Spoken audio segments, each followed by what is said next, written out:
framework. Nah, memang betul ada 7 framework yang kita dapatkan dari firman Tuhan yang kita udah sama-sama doakan di akhir tahun lalu. Namun aku berharap hari ini kita lebih sifatnya pendalaman. Jadi mungkin kita akan membahas sebagian, lalu sebagian lagi bisa kita bahas di minggu depan. Jadi aku berharap buat kita semua juga nanti mungkin kita bisa ada diskusi atau mungkin kita bisa ada bicarakan ya pemahaman-pemahaman lebih ya. Oke, bagi teman-teman yang juga mungkin baru hadir bersama kami, welcome. Buat kita biasanya di akhir tahun memang kita adakan doa bersama, dan doa yang dilakukan untuk pertama kalinya ya tahun lalu kalau aku nggak salah ingat, doa yang pertama kali kita lakukan ada di 3 kota dengan waktu yang berbeda-beda. Lalu kemudian doanya juga dengan kondisi tim lokal masing-masing. Dan menariknya adalah dari semua doa itu mereka menemukan ada sekian banyak kata kunci, ada sekian puluh kata kunci bersama-sama, dan dari kata kunci itu biasanya kita tanya 2 ya. Yang pertama adalah kata kunci yang Tuhan taruh apa, dan yang kedua adalah firman Tuhan yang Tuhan ingatkan kepada kamu yang mana. Nah, dari kata kunci dan dari firman Tuhan ini kita memformulasikan kira-kira apa sih yang Tuhan inginkan gitu ya. Dan kita sepakat pada waktu itu, aku pun juga amazed banget ya, karena kesepakatan ini penting karena kita memulainya secara bersama-sama dan kita mendapatkan firman Tuhan di dalam 1 Petrus 2 ayat yang ke-9.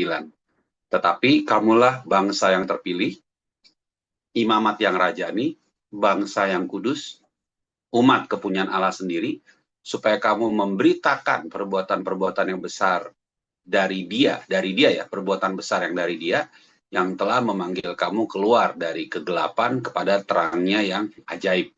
Nah, jadi dari firman Tuhan ini kita mendapatkan, oke, Tuhan mau lakukan sesuatu yang berdasarkan hatinya Tuhan ke arah ini. Nah, puji Tuhan gereja kita sudah dituntun seperti ini, bukan baru tahun pertama, bukan baru tahun kedua, tapi dari sejak kelahiran kita bersama, kita memiliki visi yang juga secara setiap tahun ya, atau jangka pendek, atau yang memang sifatnya yearly visions, yang itu membuat kita jadi tahu kurang lebih apa yang akan kita hadapi. Tahun lalu, Rising in His Glorious Calling, pada waktu kita membahas hal ini, kita juga tahu bahwa wah, ini akan terjadi sebuah proses pemurnian, ini akan terjadi sebuah proses yang mungkin nggak mudah, karena ini bicara tentang kebangkitan ya, rise up ya. Kalau bangkit berarti kan dari jatuh gitu ya. Nah, dan puji Tuhan tahun lalu karena kita sudah dipersiapkan lebih dulu di bulan Januari, ketika di bulan Maret kita secara kolektif, secara korporat kita mendapatkan tantangan besar dalam gereja kita, kita juga nggak kaget-kaget banget gitu loh.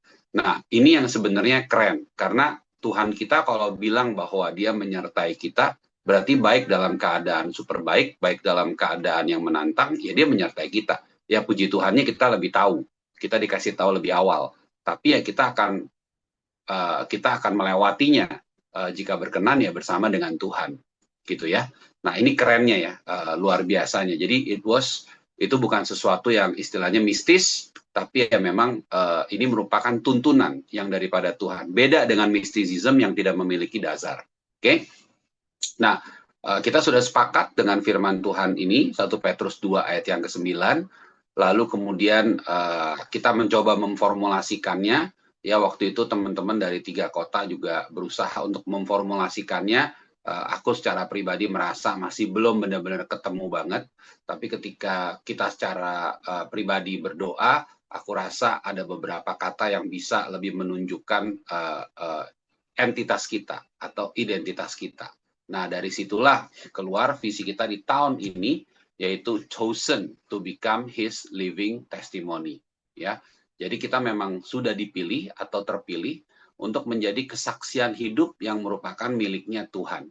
Nah, itu maksudnya adalah chosen to become His living testimony. Oke, jadi fokus kita akan ada di 3 area, yaitu chosen, kemudian become, karena become itu menjadikan. Ya, berarti ada proses di situ. Lalu kemudian His living testimony. His-nya ini nyambung dengan living testimony. Kenapa? Kesaksian hidup buat siapa? Bukan hanya kesaksian hidup, tapi kesaksian hidup yang merupakan representasi daripada Tuhan. Makanya kita terpilih, dan kita memang akan capek banget, tapi harus jadi, ya itu become. Harus jadi, lalu kemudian jadi apa? Jadi kesaksian hidup versi Tuhan. Bukan hanya kesaksian hidup saja, karena kalau kesaksian hidup saja juga bisa, gitu ya. Nah, ini adalah visi kita yang kita sudah dapat, berarti kurang lebih dari sini, dari 3 kata, dari kalimat ini aja, dari 3 fokus kita aja, kalau buat aku pribadi, aku expect tahun ini pasti BCC secara kolektif akan melewati the season of miracles, pasti akan banyak the seasons of power, ya, karena akan ada kuasa Tuhan yang bekerja, ya.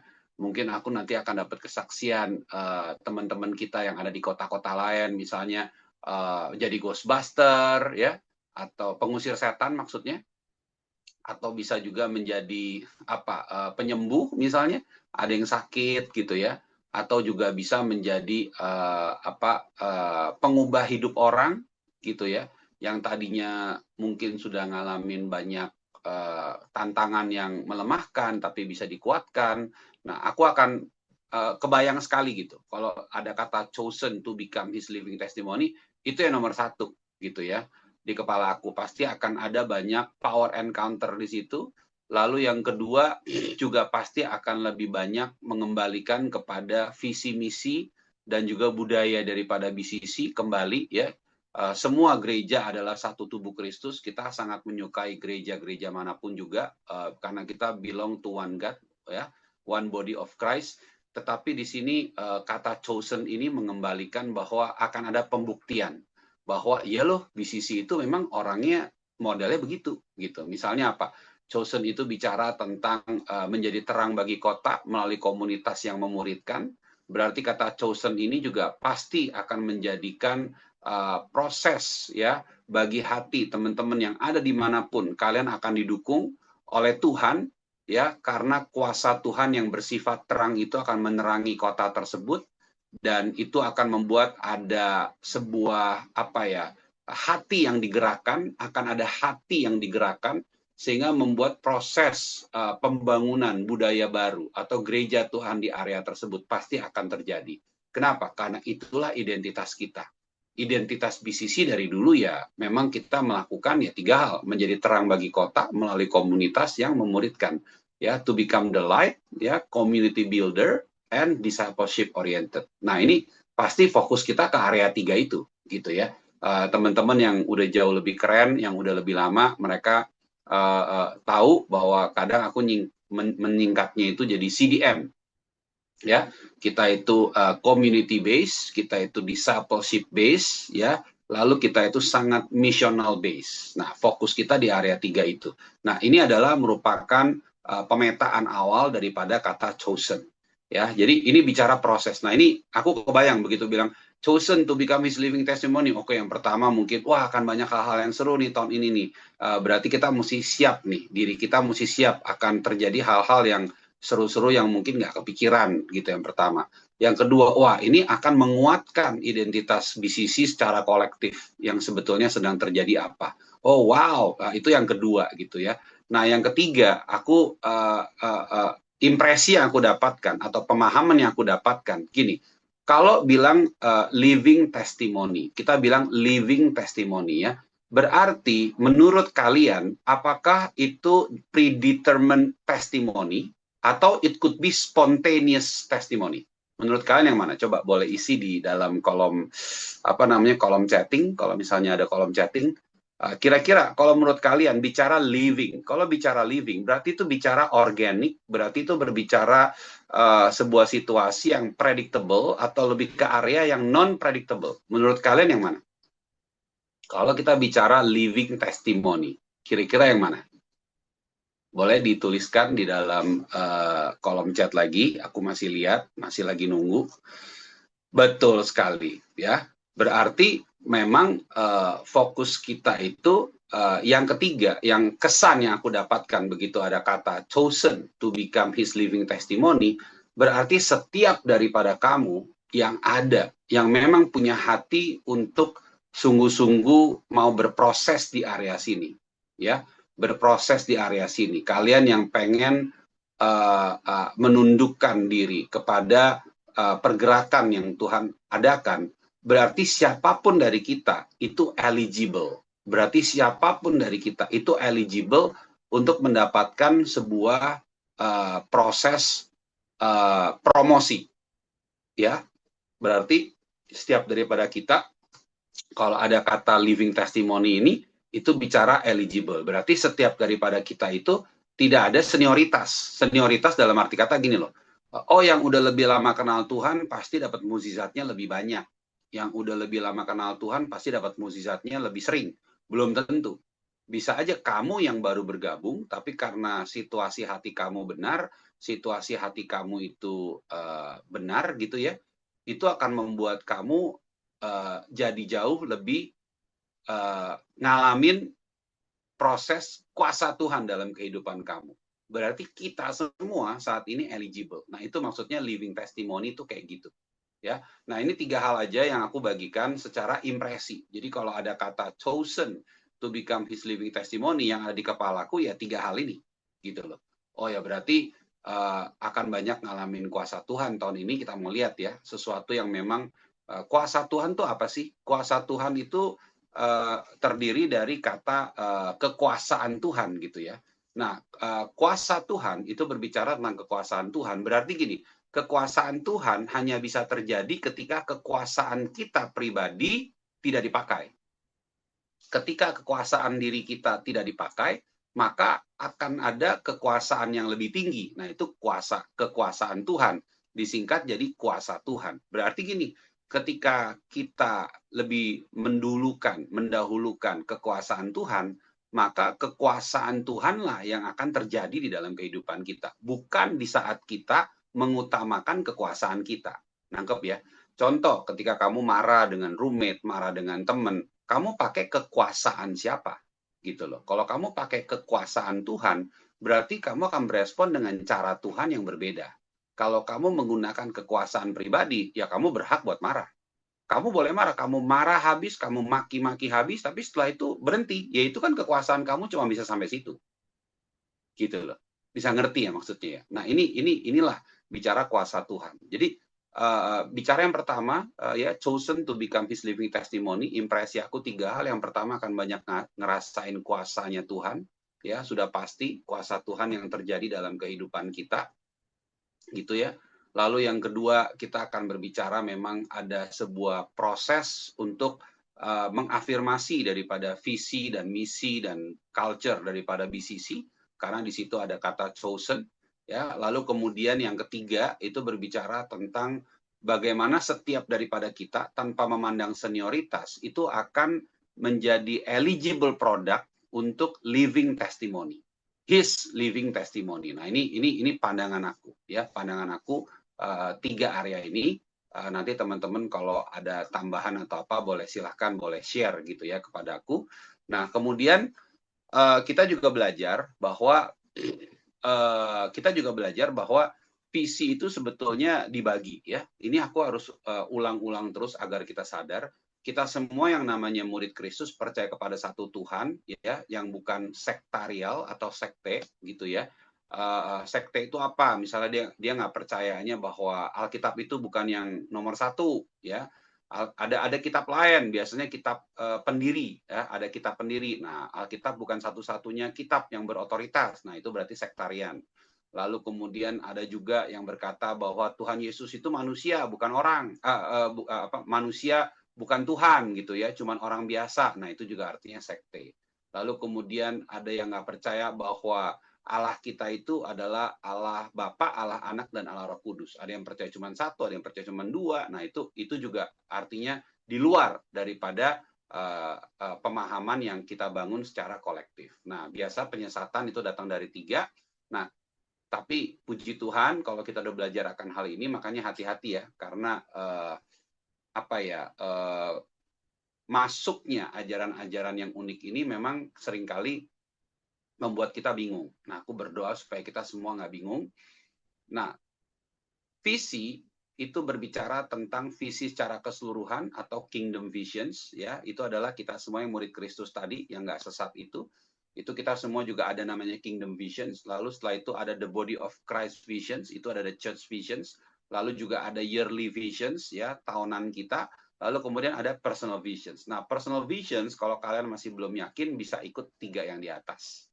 Jadi it's okay, nggak apa-apa. Ya. Nah, ini adalah pemahaman kita akan visi. Jadi bukan berarti visi itu banyak, tapi visi itu dilihat dari fokusnya. Ya, sama seperti satu keluarga, misalnya, keahlian seorang papa dan keahlian seorang anak mungkin berbeda. Kalau papanya arsitek, bisa jadi anaknya itu mungkin bukan arsitek, misalnya dancer, misalnya gitu loh, atau worshiper, kan bisa, gitu ya. Oke, ini berbicara tentang visions. Nah, aku mau masuk ke materi kita. 7 visions of framework. Oke, 7 visions of framework. Yang pertama, aku mau ajak setiap kita untuk baca dulu dari 1 Petrus 2 ayat yang ke-9, ya. Kita boleh baca barengan ya. Tadi kita udah baca dalam bahasa Indonesia, kalau boleh kita baca barengan di dalam bahasa Inggris ya. Ini kita ambil dari yang terjemahan NIV. Oke, 1, 2, 3. But you are a chosen people, a royal priesthood, a holy nation, God's special possessions, that you may declare the praises of him who called you out of his darkness into his wonderful light. Ya, oke, sekarang kita bahas framework kita yang pertama, itu bicara bahwa you are the chosen people, bicara tentang identitas. Ya, nah, teman-teman sadar nggak? Ada 2 efek daripada kata chosen people ini. Ada 2 efek daripada kata ya identitas ini. Identitas itu selalu akan dijadikan sebuah pertarungan terhadap 2 efek daripada kata identitas ini. Yang pertama yang kita sebut sebagai identitas yang sifatnya itu nggak pernah tegas, nggak pernah yakin, tapi dia selalu yang ragu-ragu terus. Atau bahasa Inggrisnya adalah shaky identity. Oke? Ya, yang kedua itu berbicara tentang pride center identity. Aku akan coba menerjemahkan dengan bahasa yang lebih bisa kita cerna. Jadi bicara tentang chosen people, bicara tentang identity, sebetulnya itu akan selalu dibaurkan ya di dalam pemahaman yang bertentangan, yang mana dua-duanya nggak oke. Yang pertama itu shaky identity, identitas palsu atau identitas yang cuman kayak seperti apa ya, kalau kamu mau menyusun sebuah barang, kamu hanya top up aja gitu, kamu hanya taruh di atas, sehingga itu shaky. Ketika terjadi sebuah situasi yang memang tidak stabil, itu akan rubuh dengan gampangnya. Kenapa? Itu shaky identity.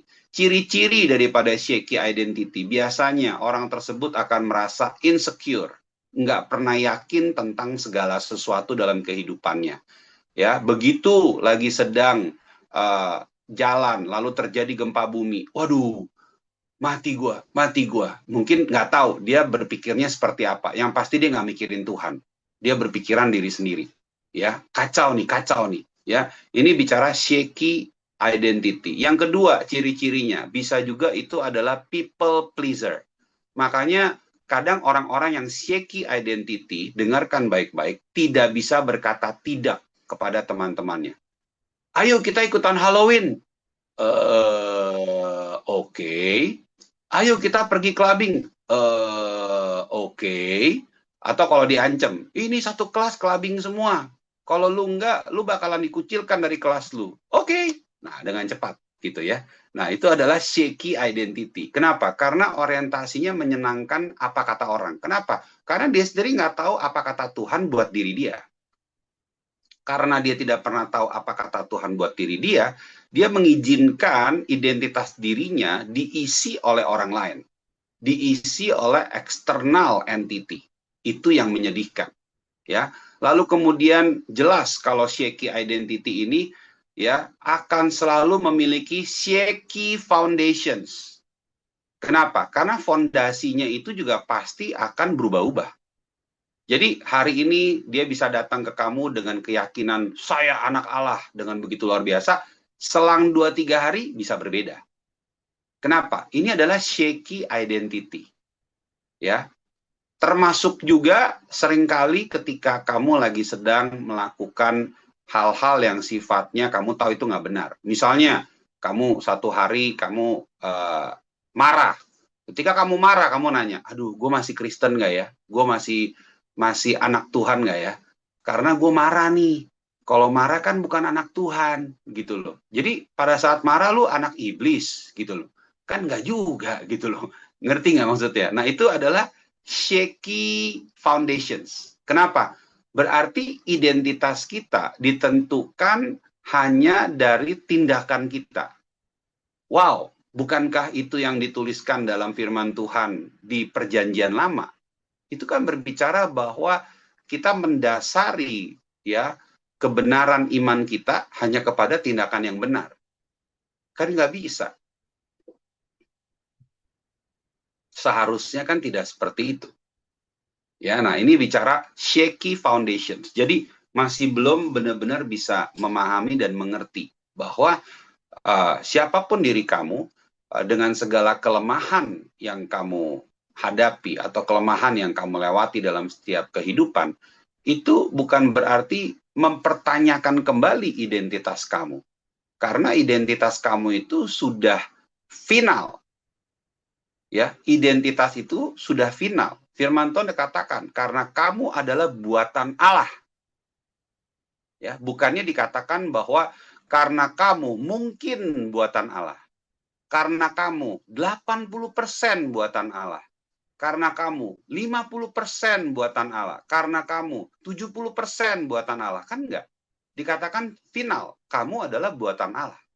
Ya, ketika kamu mengakui Tuhan, kekuasaan Tuhan, kata kuasa itu, ketika kamu mengakui Tuhan sebagai Tuhan kamu, sebagai Tuhan kamu, dan kamu mengakui melalui mulut dan percaya di dalam hati, maka sudah final, kamu adalah buatan Allah. Nah, orang-orang yang shaky foundations akan berubah. Hari ini setuju? Yes. Ada amin? Amin. God is good all the time. All the time God is good. Tapi begitu beda 1 minggu, gue kayaknya kebanyakan marah. Langsung bernyanyinya apa? Lagu apa? Siapakah aku ini Tuhan? Siapa? Gitu kan. Akan nyanyinya lagunya kembali kepada itu gitu. Siapakah aku ini Tuhan? Kalau ada apa ya, kalau iseng gitu misalnya dibalesin gitu ya, kok lu nggak tahu gitu ya, buka KTP gitu ya. Nah, ini adalah ini adalah efek-efek daripada shaky ya identity. Kemudian juga ada hal yang terakhir, yaitu apa? Biasanya orang-orang, ini yang penting sekali ya, kalian mesti catat ini baik-baik ya, lalu diskusikan, jangan dipergunakan untuk menunjuk orang ya. Diskusi boleh, tapi bukan nunjuk, beda ya. Nah, yang terakhir adalah gini, biasanya orang-orang yang shaky identity, biasanya dia adalah approval seeker. Ya, jadi hampir sama dengan people pleaser, ya. Tapi kalau people pleaser itu lebih kepada kepada orangnya dia akan nggak berani ngomong enggak, gitu ya. Tapi kalau shaky identity, di mana dia itu approval seeker, biasanya dia itu lebih cenderung tuh tidak menjadi dirinya sendiri, lalu dia sudah mengganti hal-hal yang kurang lebih bakalan di-approve. Kalau sudah bakalan di-approve, baru dia akan utarakan hal tersebut. Bisa ngerti ya? Jadi, saking nih orang nggak pedenya, dia nggak berani mikir sesuatu yang sifatnya kritis. Nggak berani. Kenapa? Karena dia hanya pengen melakukan sesuatu yang dalam hal dia disukai, dia dikasihi, dia diinginkan gitu loh. Ngerti ya? Nah, inilah yang berbahaya. Kenapa? Karena dia hanya approval seeker aja. Gitu loh. Nah, ini yang berbahaya banget, teman-teman sekalian. Sangat berbahaya sekali. Kenapa? Karena kamu jadi berpikir, coba kira-kira menurut kalian, orang yang approval seeker, cara berpikir mindset-nya, dia lebih growth mindset, open mindset atau closed mindset? Kira-kira yang mana? Menurut teman-teman kira-kira yang mana? Apakah orang yang approval seeker, dia akan kreatif, dia akan berpikiran hal-hal yang sifatnya tuh berani critical. Kira-kira menurut teman-teman yang mana nih? Apakah akan seperti itu? Aku rasa enggak ya. Dia akan tidak berani mengeluarkan hal-hal tersebut, ya, dan dia akan betul sekali jadi terbatas cara berpikirnya. Gawat kan? Inilah yang kita sangat mengerikan sekali kalau ini terjadi, gitu ya. Jadi tidak bisa memberikan sebuah komposisi keseimbangan, selalu akan tidak seimbang. Ngerti ya maksudnya ya? Karena apa? Dia akan fokusnya kepada penerimaan. Jadi akan dengan sendirinya kata-kata yang membuat dia tidak diterima tidak akan dikeluarkan. Mana bisa kritis kalau kayak gitu? Nggak bisa kritis. Ya. Lalu dengarkan baik-baik ya. Orang-orang di dalam shaky identity ini cenderung ketika sedang mengalami sebuah situasi yang sulit, ketika dia mengalami sebuah situasi yang sulit, dia akan kehilangan sebuah proses waktu yang membuat dia jadi sulit. Dia jadi lupa bahwa dia sulit ini sebenarnya gara-gara dia menunda, gara-gara dia procrastinate, gara-gara dia sebenarnya. Jadi gini, dan dia cenderung menyalahkan atau memproyeksikan amarah dia kepada bisa ke orang, bisa ke institusi, bisa kemanapun. Jadi nggak fair. Kenapa? Dia menghilangkan fakta bahwa misalnya sudah diberikan kesempatan sekian tahun. Sudah diberikan kesempatan sekian tahun atau sekian lama, misalnya 1 minggu. Misalnya kamu diberikan kesempatan 1 minggu untuk catch up, kamu punya pembelajaran. Tapi karena dia tidak melakukannya, dia procrastinate, dia tidak lakukan, dia berdasarkan mood dan sebagainya, ketika sudah harinya, dia akan menyalahkan institusinya. Sekolah ini tidak baik. Kenapa? Karena kita itu disuruh belajar 1 malam. Mana bisa kita belajar 1 malam? Nah, itu bisa tiba-tiba kayak kelupaan tuh. Jadi, orang-orang di dalam shaky identity, ya, ini hal yang berikutnya. Tolong dicatat ya. Seringkali melakukan soft blaming. Does it make sense? Seringkali melakukan soft blaming. Jadi gini, blaming itu tidak harus dengan nada yang keras. Misalnya kayak, Lois, kamu salah. Enggak, tapi misalnya gini, Lois, kalau aku lihat kamu sih sebetulnya orangnya ganteng, cukup baik. Cuman ya memang kalau aku lihat kamu itu seringkali tidak bisa menjadi pemimpin bagi kami. Nah, itu kan udah mulai blaming tuh. Ngerti nggak? Jadi bukan selalu harus posisi nada di atas. Nah, soft blaming itu menyalahkan situasi, menyalahkan orang, menyalahkan institusi. Kenapa? Karena orang yang shaky identity, yang juga shaky foundations, tidak sanggup memikul beban dan tanggung jawab itu. Dia nggak mau ambil tanggung jawab itu. Itu yang nggak benernya tuh di situ. Dia nggak ambil tanggung jawab. Dia nggak berani bilang bahwa saya salah, saya udah dikasih waktu 1 minggu, tapi saya nggak melakukan apa-apa. I'm very sorry, dan aku mau ambil konsekuensinya. Dia nggak lakukan hal itu. Bisa ngerti ya? Nah, hati-hati dengan tipuan-tipuan yang sepertinya soft, ya, nadanya soft, tapi sebetulnya blaming. Nah, kita bagaimana menyikapi ini? Ya dilihat aja caranya sebetulnya seperti apa, urutan timelinenya seperti apa. Ada satu kisah yang cukup menarik. Nah, ini aku harus buka kepada kalian.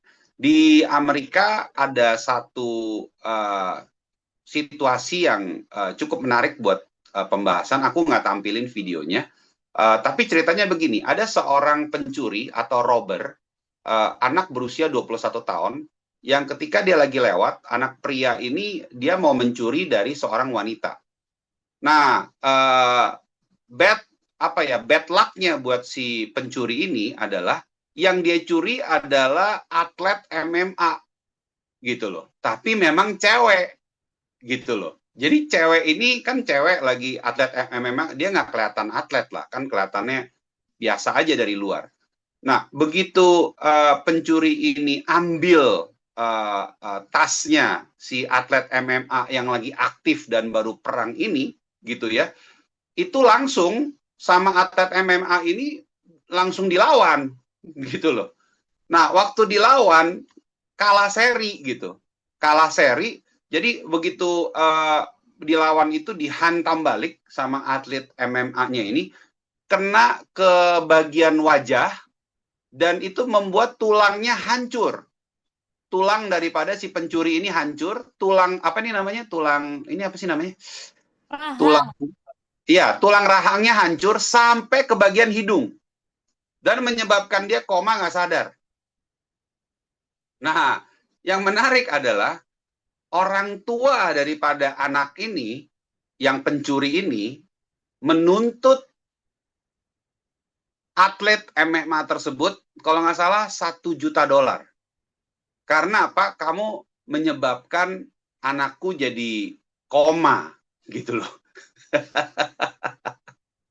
Nah, ini kejadian yang sebenarnya gitu loh. Ini kejadian yang sebenarnya. Dan menarik banget kalau hal seperti ini bisa terjadi gitu. Jadi orang tua si pencuri itu menuntut atlet tersebut, kenapa kamu pukulin anak aku yang lagi sedang mau mencuri, yang lagi sedang mau merampok barang kamu. Nah, ini menarik banget. Puji Tuhannya adalah waktu itu kantor kejaksaan di Amerika, ya ini nggak make sense, bener, tidak make sense karena kamu mungkin bukan orang tua anak tersebut gitu. Kalau kamu orang tua anak tersebut, kamu akan berpikir, kesian banget anak gue cuma mau mencuri, bukan mau membunuh gitu loh, ngerti nggak? Mungkin cara pikirnya begitu, ngerti nggak? Kan anak gue cuma mau nyuri, ya lu, ya kalau kecuri tuh bad, kalau misalnya, ya tapi lu jangan bikin anak gue jadi koma gitu loh. Nah, kantor polisi dengan kantor kejaksaan mereka langsung menggelar rapat ya, dan puji Tuhan hasil rapat itu adalah pencuri ini tetap salah dan atlet MMA ini dibebaskan dari segala macam tuntutan. Nah, ini yang baru terjadi gitu loh. Ini yang sudah terjadi. Ya puji Tuhan itu terjadi. Gitu ya. Nah, kamu lihat ya pola daripada soft blaming. Ngerti ya? Orang yang soft blaming itu kadang ada gabungan antara dia hidup dalam idealisme dia, digabungkan juga dengan halusinasi gitu loh. Jadi memang ini ada penggabungan yang cukup menarik gitu. Tapi dia soft blaming gitu loh. Ya puji Tuhan, kantor pengadilan di Amerika akhirnya mendismiss dan bahkan dibilang begini, kalau anak ini ya betul ya, wah ini ditampilkan. Oke, thank you. Aku rasa cukup. Dan dia bilang begini, kalau sampai pencuri tersebut sudah sadar, dia pun akan melewati proses hukum. Karena dia mencuri. Itu jelas. Gitu loh. Nah, hati-hati dengan trik-trik yang sifatnya soft blaming dari orang yang sedang sebetulnya krisis identitas, yaitu shaky identity. Jelas ya, ini adalah tipe-tipe yang memang shaky identity. Oke? Nah, tadi aku bilang bahwa ada dua bagian kalau kita mau ngomong, ya. Yang pertama kita bicara tentang shaky identity, ya. Aku rasa kalian mulai bisa membaca turunan daripada sikap shaky identity ini apa. Nah, tapi aku mau masuk ke yang kedua, ya. Yang kedua, kalau tadi adalah shaky identity, yang kedua adalah pride center identity. Ya, jadi dasar daripada identitasnya adalah kesombongan dia karena dia terbukti bisa secara korporat, bisa secara subjektif, dia benar. Itu adalah pride centered identity. Ya. Itu sebabnya makanya yang pertama di sini aku tulis adalah confidence comes from the Lord. All glory to God only. Kenapa? Ya confidence kita itu ya datangnya dari Tuhan, bukan dari tempat lain. Nah, ciri-ciri orang yang pride centered identity ya, biasanya dia cenderung akan self-exalting. Ya, ciri-ciri yang pride center itu biasanya yang pertama, dia akan resistant to correction. Halo, resistant to corrections. Ya. Dan ada kemungkinan juga ya, yang pride centered identity ini biasanya dia akan selalu mengutamakan atau mendahulukan sisi intelektual only atau hanya kepintaran aja. Ya. Kenapa? Ego-centered. Bisa ngerti ya? Misalnya contohnya seperti ini, yang contoh sebagai intelektual ya. Misalnya aku udah sering kasih contoh seperti ini. Misalnya kita di dalam satu rumah, lalu kemudian kita di dalam satu rumah dan mungkin ada perbedaan gaya makan. Yang satu pengen makan sehat, yang lain pengen nggak makan sehat. Lalu orang-orang dengan pride center identity biasanya dia akan bilangnya seperti ini, yaitu urusan lu. Yang penting gua nggak gangguin lu. Ya lu mau sehat lu aja, gua belum. Makanya aku bebas untuk menentukan apa yang aku inginkan. Ngerti ya? Karena apa? Secara intelektual dia akan adu debat. Ya kan intinya lu mesti bisa bertanggung jawab terhadap apa yang lu makan. Contoh, ketika lu mau puasa, kan lu juga nggak usah bilang-bilang ke semua orang bahwa lu butuh puasa. Akan terus banyak intelektual yang membenarkan area tersebut. Bisa ngerti ya maksudnya ya? Nah, itu adalah bicara tentang ego-centered atau intellectual base gitu ya. Nah, ini bicara pride-centered identity. Ya, resistant to corrections, tidak mau dikasih tahu. Makanya hati-hati ya, kita juga jaga hati. Semua yang ada di sini aku berdoa semoga kita semua juga tetap bisa tetap kita semua ini bisa dikoreksi gitu ya. Nah, pride centered biasanya identitasnya itu akan cenderung memandang remeh orang-orang yang mungkin secara usia lebih kecil, ya, memandang remeh mungkin pencapaian.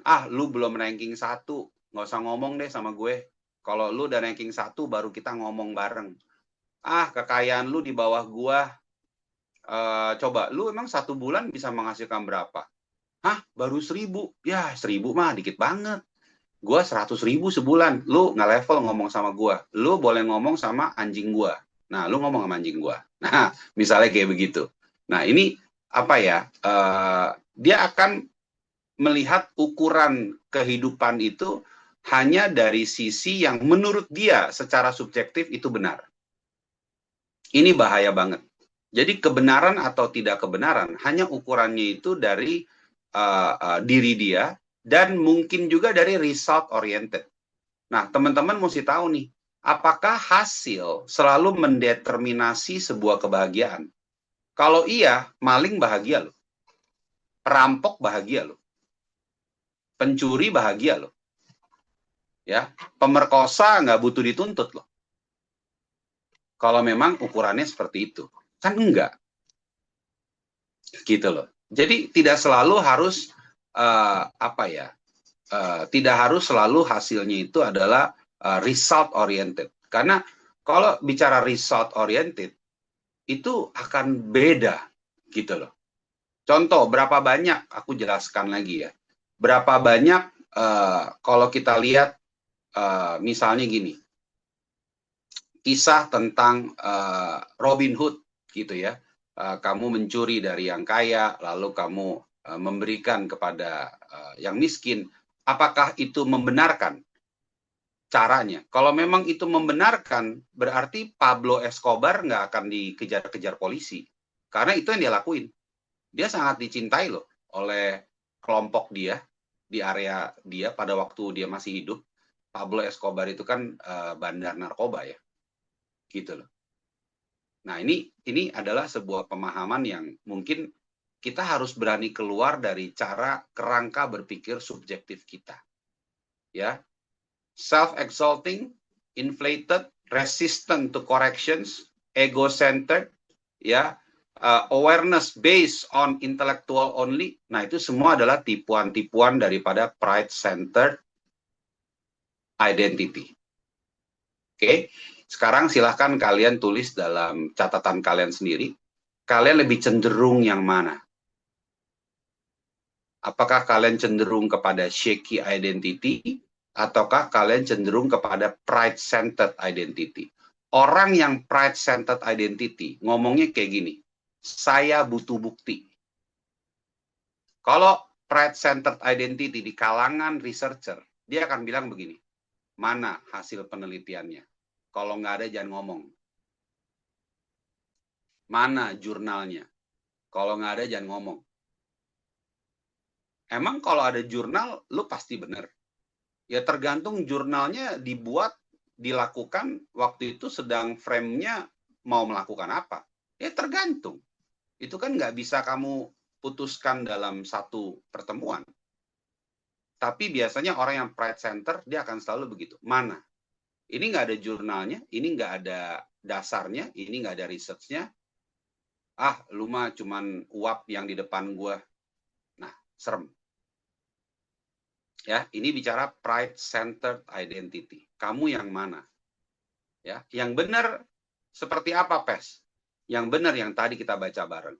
Confidence comes from the Lord. All glory to God only. Ya, kepercayaan kita kepada Allah yang hidup itu sebabnya yang berhak mendapatkan kemuliaan dari saya, dari kita, dari kamu adalah ya Tuhan. Udah, itu yang paling benar. Gitu loh. Karena confidence kita di dalam Tuhan berarti gini, kita akan terus-menerus mengupayakan bersandarnya kepada Tuhan. Bisa aja kamu salah, bisa aja kamu seringkali nggak benar, tapi kamu mengupayakan ya untuk kepercayaan kamu kepada Tuhan terus terjadi. Walaupun susah, tapi terus terjadi. Walaupun banyak tantangan, tapi terus terjadi, terus terjadi. Itu yang akan dilakukan. Oke? Ada amin? Seru ya? Nah, ini kalau ngebahas ini aja udah waktunya udah mau habis nih. Nah, aku aku akan berusaha ini kita masih cukup, masih bisa? Bisa, Pes. Lanjut. Bisa. Oke, masih bisa ya? Rames. Oke, memang harusnya ini dibaginya jadi 7 kali ya, lebih seru kita bahasnya gitu. Nah, anyway, oke, tadi kita berbicara tentang chosen, ya, bicara you are the chosen people, lalu kita sudah bagi jadi 2 antara shaky identity juga dengan pride-centered identity. Apakah ada salah satu yang lebih baik? No, dua-duanya salah, dua-duanya fragile. By the way, do you know that immature emotion leads to immature spirituality? Sadar nggak? Baik itu shaky maupun pride center, ya dua-duanya itu nggak oke, dan dua-duanya itu adalah immature emotions. Kamu sadar nggak kalau immature emotions itu lead to immature spirituality. Jadi bahasa gampangnya gini, nggak ada orang yang dewasa secara kerohanian, nggak ada orang yang dewasa secara kerohanian, kalau dia aja nggak dewasa secara emosi. Itu bohong. Karena untuk orang itu bisa dewasa secara kerohanian, dia harus bisa mengelola dan memimpin emosinya. Cukup jelas nggak?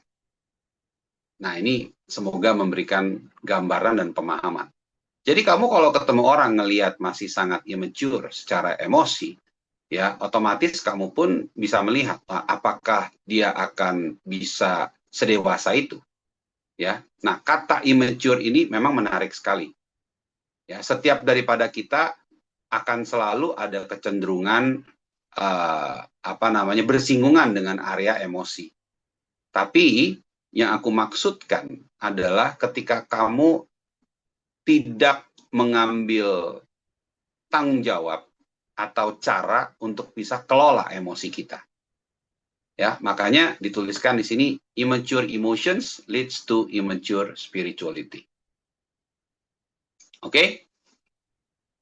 Seru ya. Nah, yang kedua, kita bicara royal priesthood, ya. Firman Tuhannya katakan tadi kan, but you are a chosen people, a royal priesthood, atau bahasa Indonesianya adalah imamat yang rajani. Ya, nah, imamat yang rajani di sini, atau royal priesthood, aku bagi jadi dua. Yang pertama, royal priesthood yang memang condong kepada priesthood-nya, dan nanti yang kedua, royal priesthood yang memang condong kepada kata rajanya atau royalnya. Oke, nah kita bahas yang pertama yang fokusnya kepada priesthood dulu. Tahu nggak teman-teman, yang sebetulnya diinginkan oleh dunia ini, yang dunia ini inginkan dan dunia ini butuhkan, yang dunia pengen dan dunia butuhkan, itu apa sih sebetulnya? Kalau dikatakan di sini 1 Petrus 2 ayat yang ke-9, tetapi kamu adalah bangsa yang terpilih, imamat yang rajani, bangsa yang kudus, umat kepunyaan Allah sendiri. Wah, kayaknya keren-keren banget gitu ya. Aku stop sampai situ. Tapi sebetulnya kamu sadar nggak bahwa dikatakan di situ kamu adalah bangsa yang terpilih, imamat yang rajani, bangsa yang kudus, umat kepunyaan Allah sendiri. Sebenarnya yang dunia lagi butuhkan tuh apa sih? Yang dunia lagi longing for it apa sih? Ya, yang dunia lagi butuhkan itu adalah sebuah atau sebuah sikap, atau juga itu adalah sebuah situasi gitu ya, di mana dunia membutuhkan Tuhan.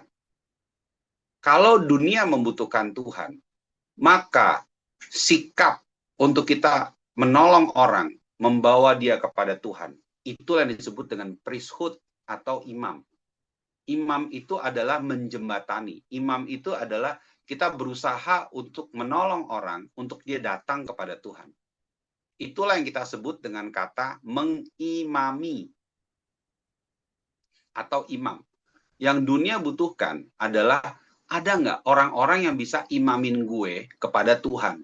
Gini loh, kebanyakan orang di dunia yang saat ini sudah tahun 2026, harusnya aku sih belum pernah ketemu orang yang nggak ngerti konsep atau pemahaman, tidak pernah memiliki pemahaman tentang Tuhan. Aku belum pernah ketemu sih. Sampai hari ini aku belum pernah ketemu. Ya, walaupun mungkin ada lah di area mungkin di daerah-daerah yang sangat remote atau terbelakang, atau yang mesti naik pesawat, naik helikopter, naik apa gitu ya. Mungkin ada lah, I don't know. Tapi aku belum pernah ketemu yang model kayak begitu. Ya, kebanyakan orang-orang yang aku ketemui adalah mereka tuh paling nggak sudah pernah terekspos dengan kata Tuhan, atau mereka sudah pernah punya informasi bahwa ada Tuhan, gitulah istilahnya. Bahwa Tuhan itu bisa jadi ada, bisa jadi enggak, tapi pokoknya ada Tuhan gitu. Ngerti nggak maksudnya?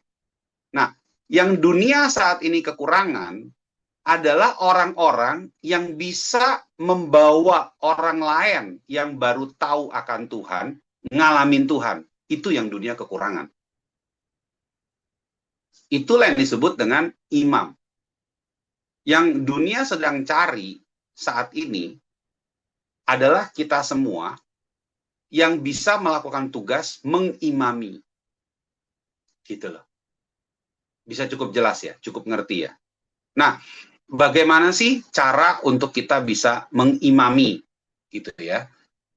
Aku terus terang sangat diberkati sekali ya dari salah satu sharing cerita daripada teman kita. Nah, aku berharap nanti sebentar kita akan nonton bersama ya, supaya kita semua bisa mengerti, memahami ya, bukan tentang subjek orang yang akan ceritanya, tapi mengimami itu kayak gimana sih.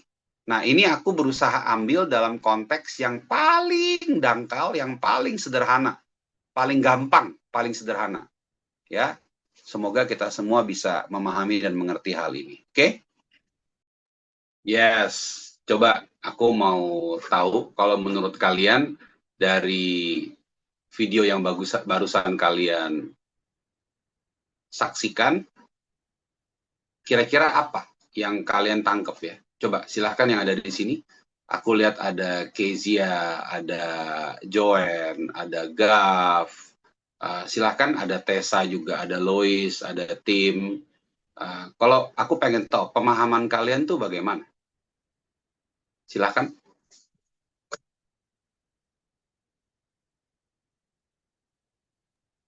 Hai Beth, hai Hai. teman-teman. For me tadi when Ko Aaron said aku siap untuk dibentuk, I think that was the key of why this can happen. Karena kayak he was ready and dia allowed the Holy Spirit to speak through him gitu. I think that was the key.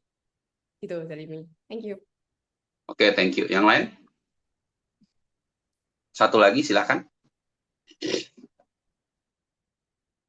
Mau Lois boleh, atau Gavrila boleh, mau Gav atau Widya, atau teman-teman yang lain, silakan.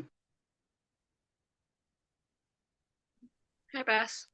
Yes. Kalau aku dapatnya apa yang Tuhan telah berikan, kita nggak boleh keep to ourselves. We can bring it to others. And it doesn't have to start like very big. It can start very small. Excellent. Thank you banget, Gav, ya. Ini very critical answer. Thank you. Benar banget buat teman-teman.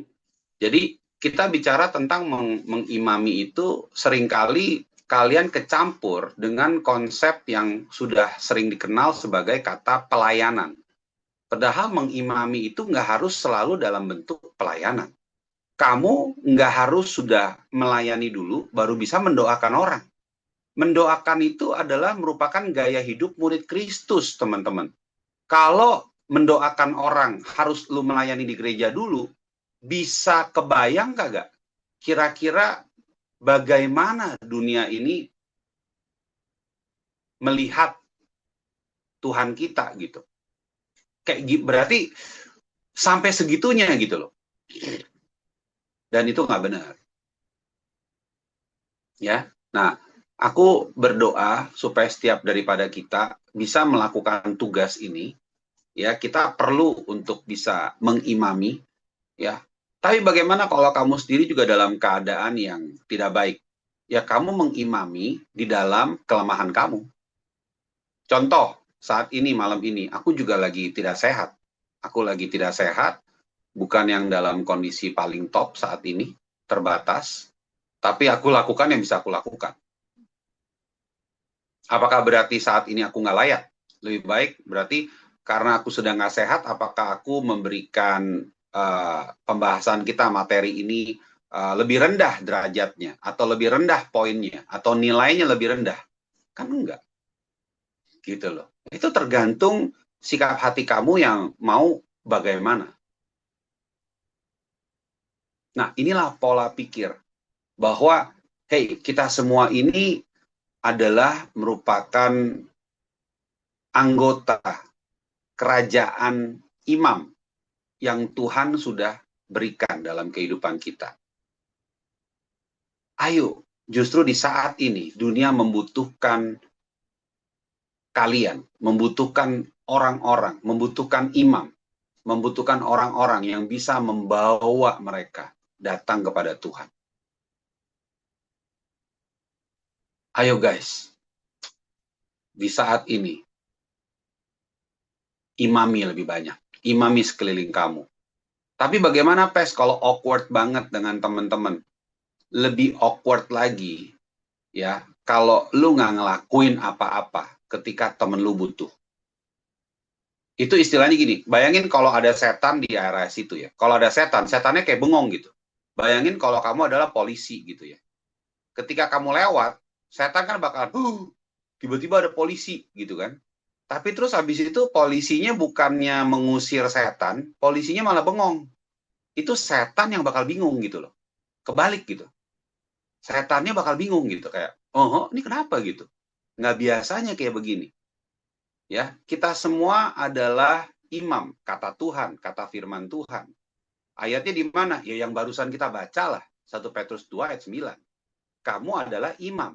Tugas kita adalah menjembatani orang kepada Tuhan. Itu tugas kita. Imam tugasnya seperti itu. Ketika kamu nggak melakukan hal itu, setan pun bingung gitu loh, maksud aku. Lu kemana aja dan lu ngapain aja. Tapi bagaimana kalau aku nggak yakin, nggak pede, malu, apa segala macam. Oke, aku tangkap semua, satu pertanyaan. Mau berapa lama? Malunya kamu, nggak enaknya kamu, takutnya kamu, masih mau berapa lama lagi? Mau berapa lama lagi? Tunggu dikasih contoh sama Jeremy. Tunggu dikasih contoh sama Elisha. Kemarin kita udah belajar, murid yang sejati seperti apa. Seperti Elisha nyatet. Seperti Elisha tulis semua sampai sebegitu detail. Apakah kita butuh contoh dari orang yang usianya lebih kecil dari kita? Ya. Ayo, dunia membutuhkan imam. Dengerin ya. Karena hanya imam yang bisa memberikan kemerdekaan yang sejati. Karena kuasa itu diberikan otoritasnya di dalam keimaman kita. Ketika kamu menjadi imam, maka kamu akan berfungsi secara luar biasa. Guys, coba kamu lihat karunia-karunia rohani yang Tuhan berikan. Itu untuk diri sendiri apa untuk orang lain? Coba cek. Ada 21 karunia. Ada 21 karunia yang Tuhan berikan. Apakah itu untuk orang lain atau untuk kamu? Kamu cek. Kalau yang aku pahami, semua karunia itu baru berfungsi ketika kamu lakukan bagi orang lain. Itulah imamat yang diurapi oleh Tuhan. Itulah imamat yang diinginkan oleh Tuhan. Yang mana kemampuan imam dia akan terjadi ketika dia menjalankan fungsi pelayanan kepada orang lain. Makanya kalau kamu nggak mengimami, kamu nggak jadi apa-apa. Ya emang benar. Karena karunia rohani baru berfungsi ketika kamu mulai melakukan sesuatu kepada orang lain. Ketika kamu nggak melakukan sesuatu, nggak terjadi apa-apa. Jelas nggak? Ini sebenarnya sebuah deep secret gitu ya, rahasia yang cukup dalam gitu. Ngerti ya? Semoga kalian semua di sini berlomba-lomba untuk mengasah your spiritual gift atau karunia-karunia rohani tersebut. Jangan cuma minta, Tuhan aku minta karunia bisa menafsirkan mimpi. Buat apa? Gitu loh. Ngerti nggak? Tuhan aku minta karunia ini. Buat apa? Gitu loh. Kalau bukan buat orang, buat apa? Ya biar aku bisa tahu mimpiku sendiri siapa, jodohku tuh siapa. Nggak bakalan dapet kalau kayak begitu mah.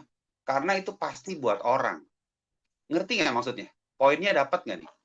Ketika kamu mengerti bahwa kamu dibutuhkan bagi dunia, maka ketika kamu melakukan proses pengimaman itu, mengimami itu, jangan kaget kalau kamu akan diurapi oleh Tuhan dan hal-hal supranatural terjadi.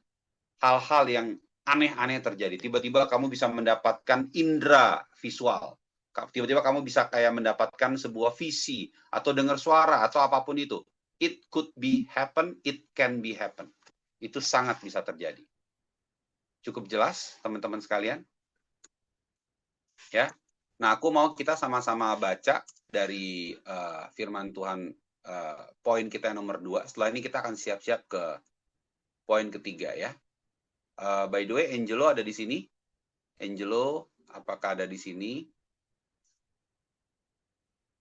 Oke. Luar biasa. Hadir. Hadir ya. Oke, sip. Mantap. Oke, aku mau kita sama-sama baca ya, yang kedua ini. Boleh kita baca barengan? 1, 2, 3. True freedom comes from the Lord, not of this world. Ya. Kerajaanku bukan dari dunia ini. Maksudnya apa? kebebasan yang sejati hanya datang daripada Tuhan. Itulah tugas imam. Kita membebaskan orang-orang, kita membebaskan dengan kebebasan yang sejati, yang tidak akan ada dari dunia ini. Karena kerajaanku, ku di situ kerajaan Tuhan, bukan dari dunia ini. Makanya butuh kamu difungsikan menjadi imam.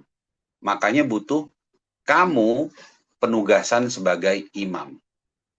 Ada amin? Oke ya. Setelah ini kita akan selesai satu lagi. Semoga ini memberikan kepada kita pemahaman. Ketika kamu menjalankan tugas kamu sebagai imam, maka di situ baru kamu akan mendapatkan banyak hal-hal baru. Misalnya, wah ternyata ada mukjizat ini, ternyata ada mukjizat itu baru akan terjadi. Ya, oke. Hal yang ketiga, tadi aku udah bilang royal priesthood ini ada dua penekanannya. Yang pertama kepada priesthood-nya dan yang kedua kepada royalnya. Nah, yang sekarang aku ingin jelaskan yang dari sisi royalnya, ya. Imamat yang rajani ini bicara ada imam, ada rajani. Jadi berarti gini, di kata imamat yang rajani ini sudah tidak ada lagi pembedaan antara dunia rohani dan dunia non-rohani. Kenapa? Karena semua dunia itu adalah God-centered. Jadi nggak ada istilah dipisahkan. Oh, gue kalau di dunia rohani, gue sober. Kalau di dunia yang asli, gue ngaco. Nggak ada. Jadi udah digabung jadi satu. Nah, sekarang gini. Bagaimana caranya, ya aku sebentar ingin Angelo boleh ceritakan, bagaimana caranya di dalam konteks yang non-rohani, di dalam konteks yang kerjaan, di dalam konteks yang mungkin bukan tembok gereja, tapi karunia itu tetap bisa bekerja. Karunia itu tetap bisa berjalan. Memangnya Tuhan bisa tuntun kita sampai sejauh mana di luar tembok gereja, di luar tembok gereja, di luar ritual, di luar waktu ketika kita lagi berdoa, di luar ketika mungkin kita sedang berpuasa, di luar dari semua hal yang sifatnya rohani itu, ya, emang bisa sampai berfungsinya kekuatan Tuhan atau kuasa Tuhan sampai segimananya sih? Gitu loh. Itu yang nanti aku akan minta Angelo akan share sama kalian, ya. Semoga sambungannya baik, sambungannya bagus semua. Tapi ketahuilah bahwa dalam 1 Petrus 2 ayat 9, tidak ada lagi pembatasan dan pembedaan antara dunia rohani dan dunia non-rohani, karena semua dunia itu adalah God-centered. Bisa jelas? Clear ya? Oke.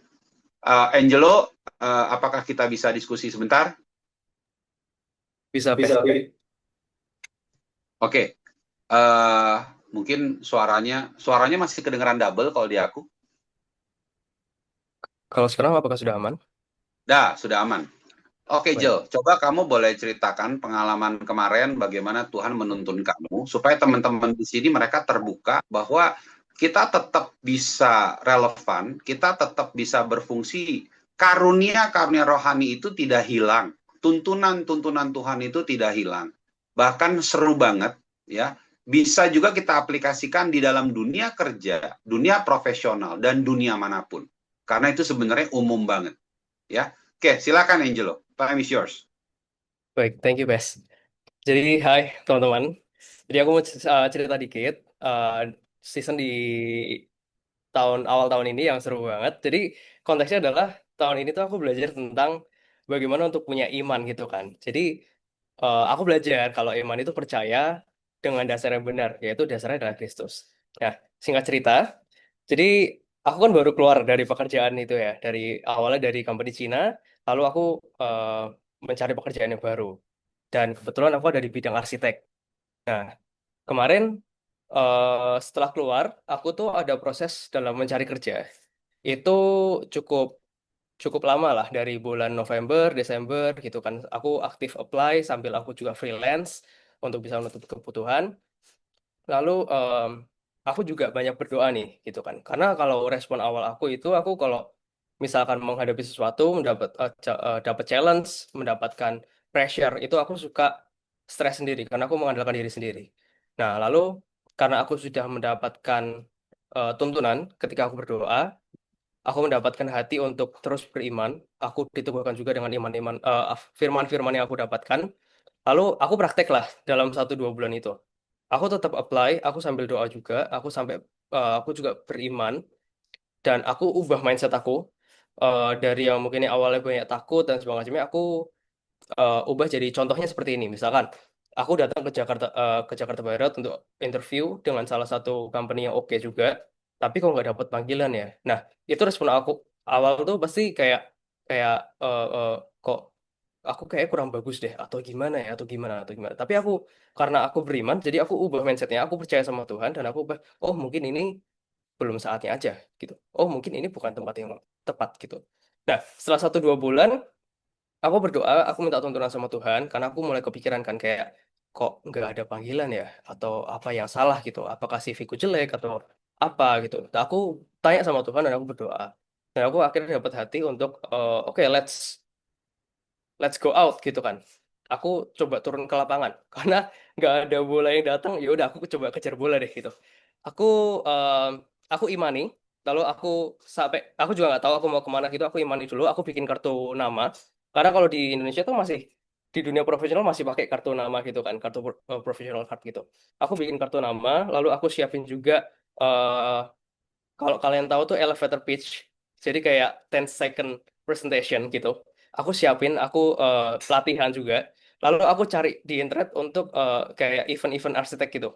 Nah, akhirnya aku datanglah gitu ke salah satu event arsitek. Dan kebetulan waktu itu yang mengadakan itu adalah PT Geraha Cipta Hadi Prana. Jadi kalau ada yang belum tahu, Hadi Prana itu salah satu BCI Asia Top 10 arsitek di Asia gitu. Nah, aku datang dan for your information juga, itu tuh acara internal sebenarnya. Cuman orang Hadi Prana yang boleh masuk. Tapi karena aku nggak aku kayak kesel aja gitu, kayak nggak ada panggilan itu kan. Ya udah aku datang aja gitu. Aku datang, aku nggak tahu gimana cara masuknya. Itu ada di lantai 1 yang which is aku harus punya akses. Itu aku datang aja. Kayak aku ngikutin orang, orang ikut naik, aku ikut naik gitu kan. Terus kayak Okay. sampai aku masuk itu ditanyain sama orang yang jaga gitu kan, kamu siapa gitu kan. Terus aku bilang, aku dari publik gitu. Terus aku juga cuman pengen masuk aja gitu. Oh, ya udah boleh boleh silahkan gitu. Lalu eh, setelah aku masuk, kayak aku juga nanya-nanya gitu. Ini cara daftar gimana? Oh nggak usah daftar, masuk aja gitu. Nah begitu masuk itu tuh hal yang bikin aku surprise adalah semua arsitek yang terkenal kayak senior senior arsitek tuh ada di situ semua. Jadi mereka tuh gathering gitu. Gathering arsitek. Jadi ada arsitek, ada interior design, ada kontraktor, ada fashion designer, ada artis di situ juga ada gitu kan. Jadi kayak aku masuk aja dan mereka udah ngumpul satu-satu circle-circle untuk ngebahas proyek-proyek gitu loh. Terus kayak aku jadi bingung juga kan aku mau duduk sama siapa dan semacamnya. Terus aku ya udah aku duduk sendiri gitu kan. Sampai aku mempersiapkan mentalku, aku juga sambil doa, Tuhan ini gimana ya? Tuhan ini gimana? Aku udah sampai sini terus kayak aku gimana nih Tuhan? Terus 10 sampai 15 detik kemudian ada cici-cici datang, dia nanyain aku gitu kan, kamu siapa gitu kan. Terus dari situ aku langsung bangun, aku ngeluarin kartu nama aku perkenalan. Aku 10 detik itu aku mencoba untuk elevator pitch tadi itu. Aku coba memperkenalkan diri aku memperkenalkan kalau aku interior designer, aku arsitek dan sebagainya. Lalu singkat cerita dia pindah ke circle yang sebelah aku. Lalu aku nguping ke dia. Dia bilang kalau ini bosnya Hadi Prana itu ada di sana. Nah, aku ngeliat tuh ada satu bapak-bapak yang dia lagi dikerumunin sama orang-orang gitu. Dan aku lihat memang dia sangat-sangat berwibawa gitu dan kelihatan sangat-sangat terkenal gitu ya. Nah, aku udah siapin mental, aku bilang sama Tuhan, Tuhan, this is the time. Aku nggak tahu lagi. Ini udah apa, kayak harga diriku dipertaruhkan dengan skill apa adanya, dengan skill komunikasi apa adanya, dengan skill presentasi apa adanya, dengan pengalaman juga baru 1 tahun. Eh, oke, aku habis ini mau bangkit, aku mau datangin ketika udah sepi, aku mau kasih kartu nama dan aku mau perkenalkan diri. Nah, setelah aku selesai doa dan mereka itu bubar kerumunan aku belum sempat berdiri, tapi bosnya itu udah ngeliatin aku duluan dan beliau eh, mendekat ke aku dan dia tiba-tiba langsung bilang, kamu Sultan bukan gitu kan? Nah, konteksnya adalah Sultan itu nama kecil aku waktu aku masih kecil.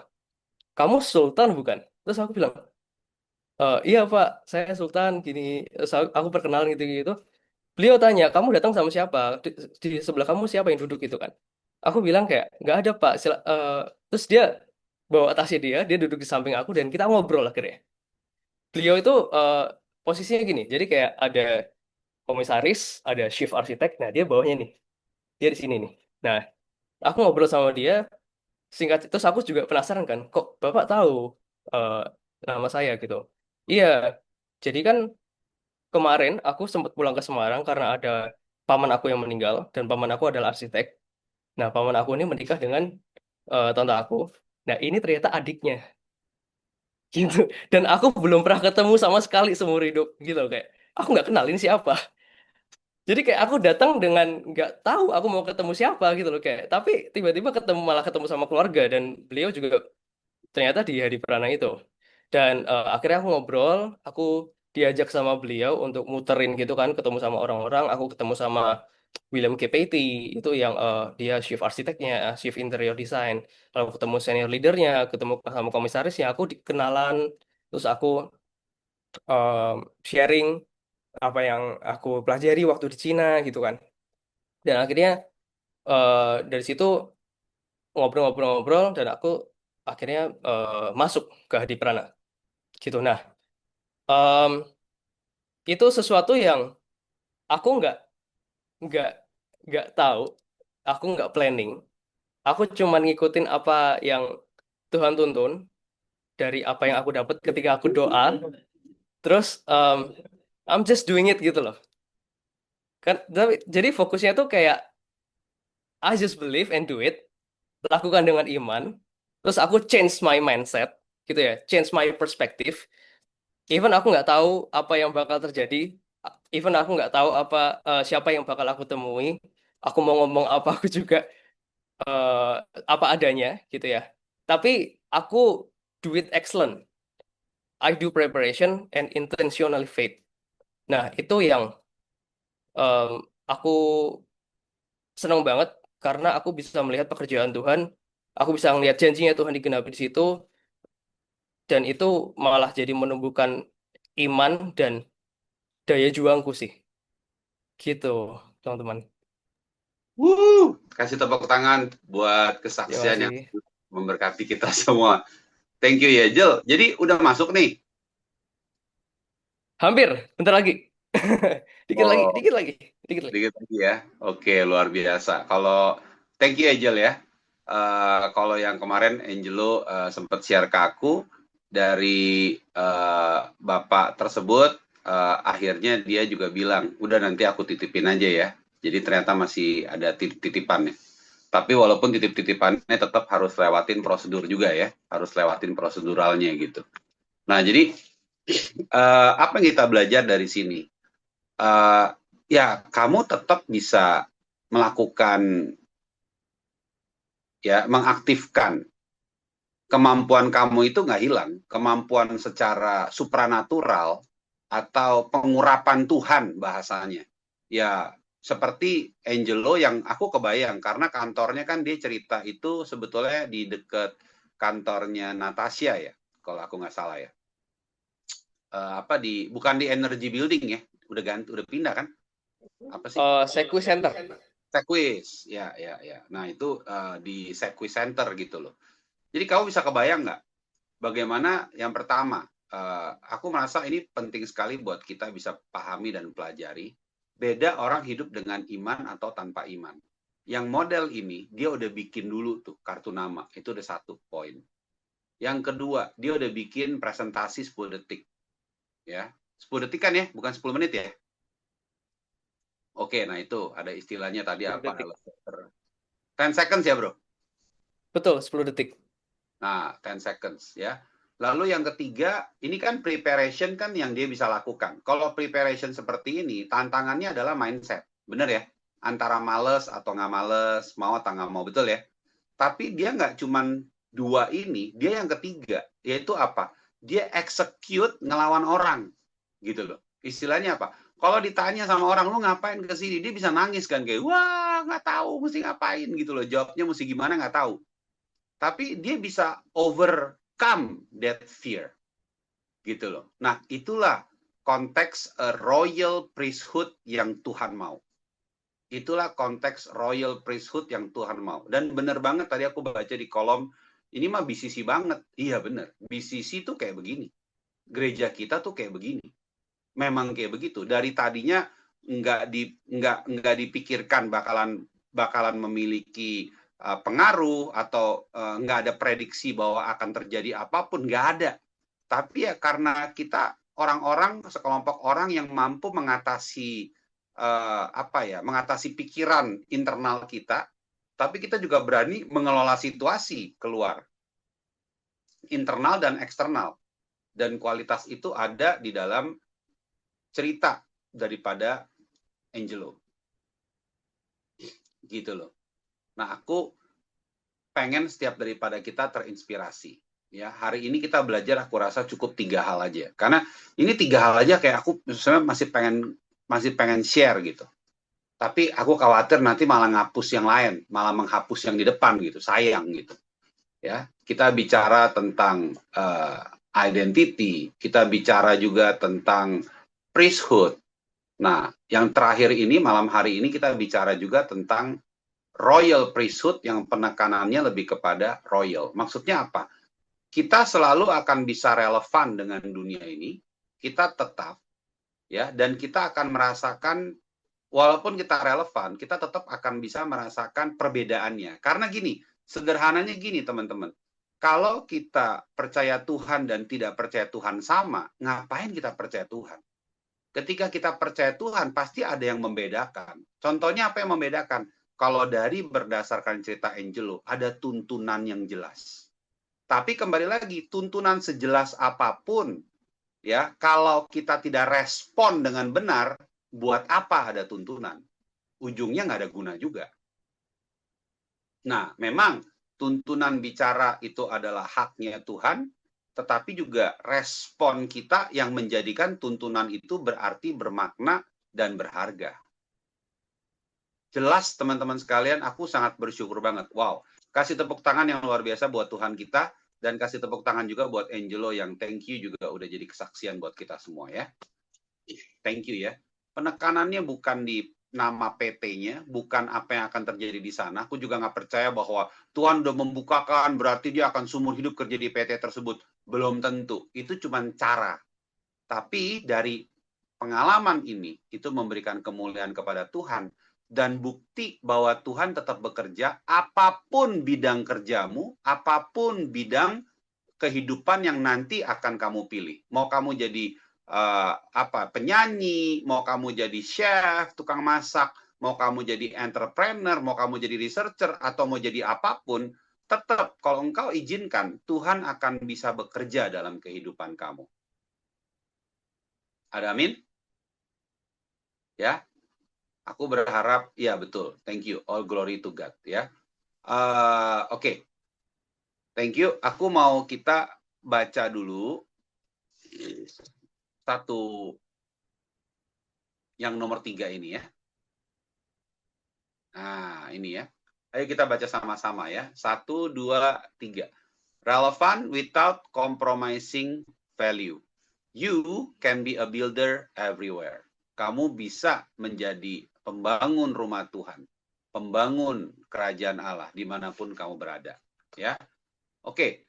Aku rasa aku mau cukup selesai di sini. Hi BCC family, hope you are blessed with today's sermon.